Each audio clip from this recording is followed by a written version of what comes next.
AP registration garage ఇచ్చట లంచము లేనిదే ఏ పనులు ఏ ఫైలు కదలదు. లంచము లేనిదే కంచము కాదు కదా, పచ్చి మంచినీళ్లు కూడా ముట్టుకోరు.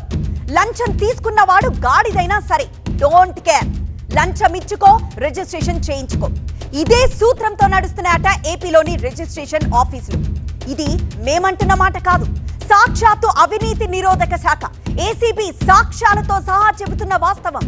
అసలు రిజిస్ట్రేషన్ ఆఫీసులో ఏం జరగాలి, కానీ అక్కడ ఏం జరుగుతోంది? ఏపీ రిజిస్ట్రేషన్ ఆఫీసులో అవినీతి కూపాలుగా మారాయంటోంది ఏసీబీ. గత 2 రోజులుగా జరుగుతున్న రైడ్స్ లో ఏసీబీకి షాక్ల మీద షాక్లు ఇస్తున్నాయి రిజిస్ట్రేషన్ ఆఫీసులు. ప్రైవేట్ వ్యక్తుల కనుసన్నల్లో సబ్ రిజిస్ట్రార్ కార్యాలయాలు నడుస్తున్నాయి. స్టాంప్ డ్యూటీ కట్టిన 0.5 నుంచి 3% వరకు ప్రాపర్టీ డాక్యుమెంట్ వాల్యూని బట్టి పర్సెంటేజ్ వసూలు చేస్తున్నారు. ఏమిటయ్యా ఇది అంటే రిజిస్ట్రేషన్ ఆఫీసుల్లో అంతేగా అంటూ సమాధానం ఇస్తున్నారు అక్కడి దళారీ ముఠా.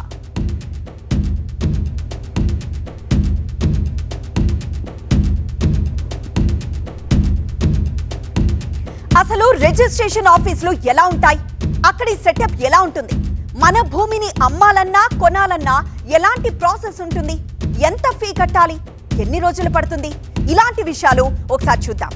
ముందుగా ప్రతి రిజిస్ట్రేషన్ ఆఫీస్ లో ఫస్ట్ ఏం జరుగుతుందో మనం రిజిస్ట్రేషన్ జర్నీని మొత్తం చూస్తున్నాం. సో ఫస్ట్ మనం చూస్తున్నాం documents, next stamp duty and fee payment, third slot booking చేసుకోవడం, fourth verification, fifth visit SRO office, sixth one photo fingerprints, seventh registered document collection and eighth post registration. ఇవి steps.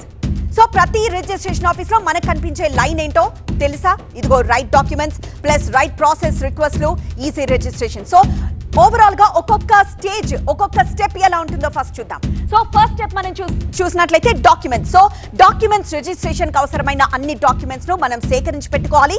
ఇందులో ఇరు పక్షాలకు చెందిన అంటే కొనుగోలుదారు అమ్మకందారు ఇద్దరు సాక్షులకు సంబంధించిన గుర్తింపు కార్డులు ఉండాలి. సేల్ డీడ్ డ్రాఫ్ట్, మునుపటి ఆస్తి డీడ్లు అంటే లింక్ డాక్యుమెంట్స్ కానీ, ఈసీ లేటెస్ట్ పన్ను రసీదులు ఇవన్నీ కూడా దగ్గర పెట్టుకోవాలి. సో అది step 1. Next step 2 stamp duty and fee payment. Stamp duty and fee payment అధికారిక AP registration and stamp department portal కు వెళ్లి మొబైల్ నెంబర్, ఈమెయిల్ ఉపయోగించి లాగిన్ కావాల్సి ఉంటుంది. సో డాక్యుమెంట్ రిజిస్ట్రేషన్ సెక్షన్ కు వెళ్లి ఆన్లైన్ అప్లికేషన్ ఫారం ని ఫిల్ చేయాలి. ఆ తర్వాత వివరాలు ఎంటర్ చేయాలి. మన వివరాలను బట్టి ప్రస్తుత మార్కెట్ వాల్యూ ఆధారంగా స్టాంప్ డ్యూటీ అలానే ట్రాన్స్ఫర్ డ్యూటీని క్యాల్కులేట్ చేస్తూ ఉంటుంది. సో ఈ ఫీని ఆన్లైన్ లోనే చెల్లించుకోవచ్చు.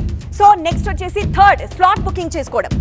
సో వివరాలు నమోదు చేసుకున్నాక ఆన్లైన్ పోర్టల్లోనే ఆస్తి ఉన్న జిల్లాలోని సమీప సబ్ రిజిస్ట్రార్ ఆఫీస్ ను విజిట్ చేసేందుకు ఒక స్లాట్ బుక్ చేయాలి. Step 4 verification. చాలా ఇంపార్టెంట్ ఇది. సబ్ రిజిస్ట్రార్ ఆఫీస్ విజిట్ చేయాలి. స్లాట్ బుక్ చేసుకున్నాక అన్ని ఒరిజినల్ డాక్యుమెంట్లు, ఫోటో కాపీలు, online application ID and payment రసీదుతో ఎస్ఆర్ఓకి వెళ్ళాలి. నెక్స్ట్ వచ్చేసి ఇక వెరిఫికేషన్ నుండి నెక్స్ట్ విజిట్ ఎస్ఆర్ఓ ఆఫీస్ ఉంటుంది. సో ఈ స్టెప్ లోనే మనం చాలా అప్రమత్తంగా ఉండాలి. అంటే తీసుకువెళ్ళిన డాక్యుమెంట్స్ కరెక్ట్ గా ఉన్నాయా లేదా, అక్కడ ఎవరికైనా చెక్ చేసేందుకు ఇచ్చే టైంలో దళారులు ఇక్కడే ఎంట్రీ అవుతారు. ఇది చాలా ఇంపార్టెంట్ స్టెప్. ఇక్కడే అసలు అవినీతి జరుగుతుంది. సో మనం డాక్యుమెంట్స్ కరెక్ట్ గా ఉన్నా ఏదో ఒక వంక పెట్టి మనలో ఒక ఆందోళనలు రేకెత్తిస్తారు. ఆ తర్వాత వెరిఫికేషన్, బయోమెట్రిక్స్, ఎస్ఆర్ఓ ఆఫీస్ అన్ని ఫిజికల్ డాక్యుమెంట్లను ఆన్లైన్ డేటాతో పోల్చి వెరిఫై చేస్తూ ఉంటారు. సో హాజరైన అన్ని పక్షాలకు బయోమెట్రిక్ అథెంటికేషన్ ఉంటుంది. సో వేలి ముద్రలు తీసుకొని ఆధార్ డేటాబేస్ తో వెరిఫై చేస్తారు. తర్వాత రిజిస్ట్రార్ ఫైనల్ డీడ్ పై సైన్ చేస్తారు.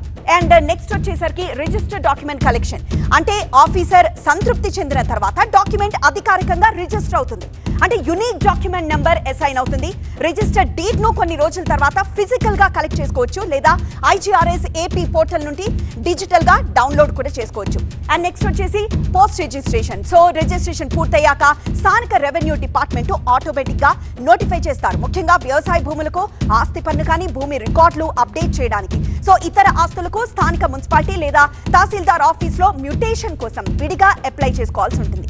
సో ఓవరాల్ గా ఇది ఒక రిజిస్ట్రేషన్ ప్రాసెస్, రిజిస్ట్రేషన్ జర్నీ. అయితే ఇందులో ఏ ఒక్కటి ఫెయిల్ అయినా రిజిస్ట్రేషన్ ఆగిపోతుంది. కానీ ఏపీ రిజిస్ట్రార్ ఆఫీసుల్లో ఇంత తంతు జరగట్లేదు. ఒకే ఒక్కడు ఈ టోటల్ తతంగమంతా ముగించి రిజిస్ట్రేషన్ చేయించి డాక్యుమెంట్స్ మన ఇంటికే వచ్చేలా ఏర్పాటు చేస్తాడు. ఆ ఒక్కడే డాక్యుమెంట్ రైటర్. రిజిస్ట్రార్ కంటే పవర్ఫుల్ గా మారిన దళారి అని చెప్పొచ్చు. ఇప్పుడు ఏపీ రిజిస్ట్రేషన్ ఆఫీసుల్లో ఏం జరుగుతుందో ఓసారి చూద్దాం. సో జెన్యున్ డాక్యుమెంట్స్ కు కొర్రీలు పెట్టడమే సబ్ రిజిస్ట్రార్ల పనిగా మారిపోయింది. కమిషన్ ఇవ్వకపోతే నిలిచిపోతున్నాయి రిజిస్ట్రేషన్లు. ఎనీవేర్ రిజిస్ట్రేషన్లను తమకు అనుకూలంగా మార్చుకుంటున్నారు డాక్యుమెంట్ రైటర్లు. దొంగ డాక్యుమెంట్స్ కు సైతం రిజిస్ట్రేషన్లు చేస్తున్నారు కొందరు రిజిస్ట్రర్లు. కల్టివేషన్ ల్యాండ్, అలానే నాలా కన్వెన్షన్ ల్యాండ్, వీకెండ్ ల్యాండ్, ఇలా ల్యాండ్ కో రేట్ ను ఫిక్స్ చేస్తున్నారు దళారులు. డబుల్ రిజిస్ట్రేషన్లకి ఒక రేటు, డాక్యుమెంట్ లిటిగేషన్ కు ఒక రేటు, నకిలీ అగ్రిమెంట్ కు ఒక రేటు. మధ్యవర్తులుగా మారారు ఈ డాక్యుమెంట్ రైటర్లు. ఆస్తిని బట్టి 10,000 నుంచి 20,000 వసూలు చేస్తున్నారు. అందులో డాక్యుమెంటేషన్ ఛార్జీల కింద సగం మినహాయించుకుంటున్నారు దళారులు. సో మిగిలిన సొమ్ము కార్యాలయ సిబ్బందికి అందేలా ఏర్పాట్లు చేసుకుంటున్నారు. ఇలా సబ్ రిజిస్ట్రార్ కార్యాలయాల్లో రొటీన్ గా ఈ వ్యవహారం సాగిపోతోంది. అది కూడా సీక్రెట్ గా కాదు, పబ్లిక్ ను మోసం చేస్తున్న వైనం ఇది.